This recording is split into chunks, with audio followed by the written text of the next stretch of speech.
Hi, I'm Josh, and today I'm going to show you how to make chicken Naga Vindaloo BIR style, a hot spicy dish with a heavy use of chilli powder, garlic, vinegar and spices.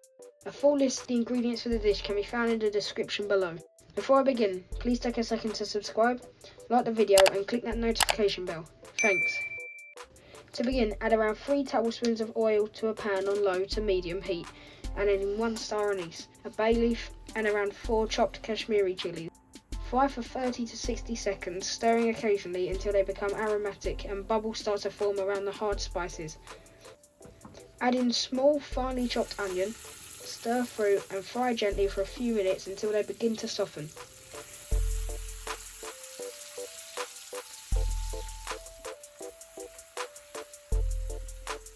Now add 1 tablespoon of garlic and ginger paste, as well as 2 chopped green finger chillies, and fry for around 30 seconds until the bitter smell disappears.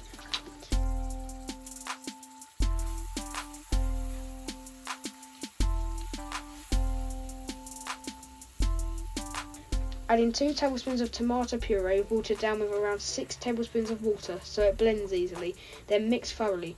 Allow to cook for 30 to 60 seconds.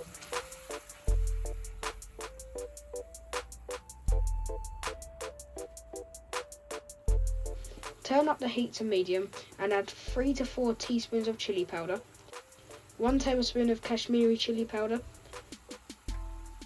1 tablespoon of mixed powder or curry powder, half a teaspoon of coriander powder, half a teaspoon of cumin powder, half a teaspoon of fennel seeds, quarter of a teaspoon of turmeric powder, quarter of a teaspoon of salt, quarter of a teaspoon of black pepper powder, and the seeds from 3 cardamom pods. Mix in well to form a paste. It's fine to add a little of heated up base to stop things burning at any time. Fry gently until the oil starts to separate. Remember, you're looking to gently fry the spices, not burn them. If you ever have gritty or grainy curries, it's most likely you're not cooking out the spices for long enough at this stage.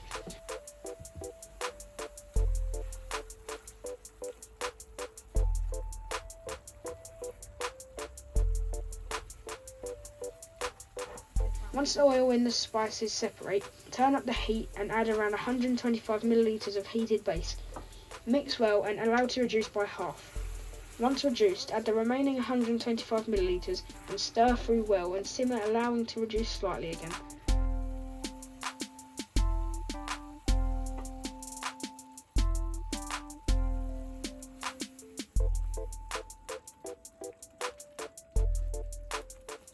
Sprinkle over about a quarter cup of fresh coriander, leaving a little for decoration, then your choice of protein. Today I'm using some pre-cooked chicken. Mix in well and allow to reduce for a further couple of minutes. There is no need to stir unless it looks like it's about to burn.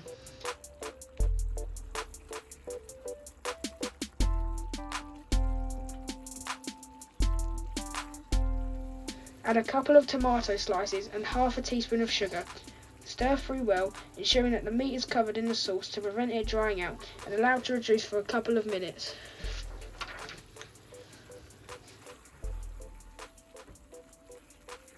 Tip over a tablespoon of vinegar, a quarter of a teaspoon of garam masala, and a quarter teaspoon of dry fenugreek leaves, crushing them between your fingers to release the flavours. Stir through well and allow to reduce again for a couple of minutes. Time to remove the bay leaf and star anise, if you don't like biting into those in your final dish. Finally, to give a little extra kick, add a teaspoon of Naga pickle, stir through and allow to reduce to your desired consistency.